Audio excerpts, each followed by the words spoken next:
मैं आज भी उस दिन को नहीं भूल सकता जब मैंने अपनी आंखों के सामने अपने दो दोस्तों को खोया और जब मैंने उस असली चुड़ैल का सामना किया। हर रात मुझे वही सपना आता है, उसकी वो काली आंखें, वो खून से सने होंठ और वो मुस्कुराहट जिसमें मौत छिपी थी। किसी भी कॉलेज के छात्र जीवन में दोस्ती और कॉफी दोनों का अपना महत्व होता है। हमारे लिए भी ऐसा ही था। मैं, रोहित और अमन, हम तीनों इंजीनियरिंग के दूसरे वर्ष के छात्र थे और हमारी दिनचर्या लगभग एक जैसी थी। सुबह क्लास, दोपहर में कैंटीन में खाना और शाम को मिस्टी चाय नामक एक छोटी सी चाय की दुकान पर जाकर अपना दिन समाप्त करना। इस चाय की दुकान को चलाने वाली माया एक ऐसी लड़की थी जिसकी खूबसूरती का वर्णन शब्दों में करना मुश्किल था। उसके काले घने बाल, गहरी आंखें और मोहक मुस्कान ने हम तीनों को अपना दीवाना बना दिया था। हम सच में चाय पीने से ज्यादा उससे बातें करने के लिए वहां जाते थे। यार, मुझे लगता है माया मुझे पसंद करती है, रोहित अक्सर कहता। सपने देखना बंद कर। अमन हंसते हुए जवाब देता, वो तो मेरी तरफ देखती है। और मैं चुपचाप मुस्कुराता रहता, क्योंकि मुझे पता था कि माया सबसे ज्यादा मुझसे बात करती थी। लेकिन धीरे धीरे कुछ अजीब होने लगा। पहले हफ्ते में माया की खूबसूरती चरम पर थी, लेकिन फिर मुझे लगा जैसे उसके चेहरे पर कुछ परिवर्तन आ रहे हैं। उसकी त्वचा का निखार कम होने लगा था, उसकी आंखों में वो चमक नहीं रही थी। तुम्हें नहीं लगता माया थोड़ी बदली हुई लग रही है? मैंने एक दिन अमन से पूछा। क्या बकवास कर रहा है, वो तो पहले से भी ज्यादा खूबसूरत लग रही है। अमन ने जवाब दिया, मुझे लगा शायद मेरी नजर में कोई समस्या है, क्योंकि रोहित भी अमन से सहमत था।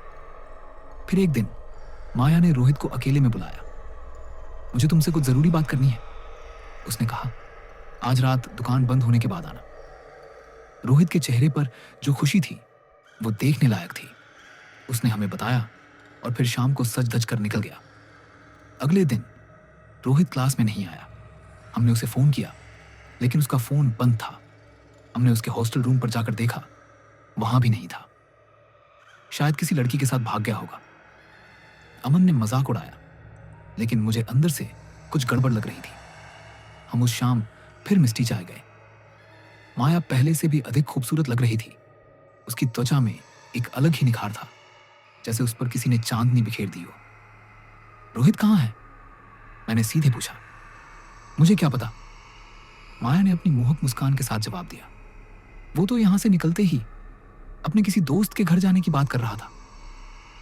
मुझे कुछ संदेह हुआ, लेकिन अमन माया की बातों में इतना खो गया था कि उसे कुछ भी संदिग्ध नहीं लगा। एक हफ्ते बाद भी रोहित का कोई पता नहीं चला। हमने पुलिस में रिपोर्ट दर्ज कराई, लेकिन कोई सुराग नहीं मिला। और इस बीच अमन को भी माया ने एक रात अकेले में बुलाया। यार, आज मेरी किस्मत खुल गई, अमन ने मुझसे कहा। वो मुझे अपने घर बुला रही है।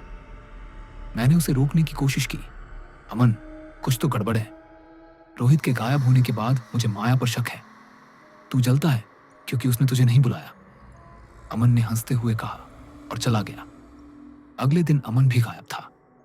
अब मुझे पूरा यकीन हो गया था कि माया का इन गायब होने से कुछ तो संबंध है। मैंने उसकी दुकान की जासूसी शुरू की। दिन में तो वहां हमेशा भीड़ रहती थी, लेकिन रात में मैंने एक रात उसकी दुकान के पीछे छिप कर देखा। जब सब कुछ बंद हो गया, तब माया ने अपना असली रूप दिखाया। उसके सुंदर चेहरे के नीचे एक बूढ़ी औरत का चेहरा था, झुर्रियों से भरा, आंखें लाल और होंठ सूखे हुए। वह एक अजीब सी आवाज में कुछ मंत्र पढ़ने लगी और फिर एक ताबूत जैसा बक्सा खोला, जिसमें मेरी आंखें फटी रह गईं। उसमें रोहित था, सूखा हुआ, जैसे उसका सारा खून निचोड़ लिया गया हो। माया ने उसके माथे को छुआ और कहा, धन्यवाद मेरे प्यारे, तुम्हारे खून ने मुझे फिर से जवान बना दिया। फिर वह दूसरे बक्से की ओर गई, जिसमें अमन पड़ा था। वह अभी भी हिल रहा था, लेकिन बहुत कमजोर था। अभी तुम्हारा भी वक्त आ गया है, माया ने अमन से कहा और अपने तेज नाखूनों से उसके गले पर वार किया। मैं चिल्लाकर भागना चाहता था, लेकिन मैं जमीन पर जड़ हो गया था। माया ने मुझे देख लिया था। आओ मेरे प्यारे, उसने मुझे बुलाया। मैं जानती थी कि तुम आओगे, तुम तीनों में सबसे होशियार तुम ही थे, लेकिन अब तुम्हारा भी वक्त आ गया है। वह मेरी ओर बढ़ी, लेकिन मैंने अपने साथ लाई हुई लकड़ी की कील निकाली और उसकी ओर दौड़ा। पुरानी कहानियों में पढ़ा था कि चुड़ैलों को लकड़ी की कील से मारा जा सकता है। माया हंसने लगी। इतने सालों से यह चल रहा है और कोई भी मुझे नहीं मार पाया। तुम क्या करोगे? लेकिन उसे नहीं पता था कि मैंने सिर्फ कील नहीं, बल्कि अपने साथ एक और चीज लाई थी।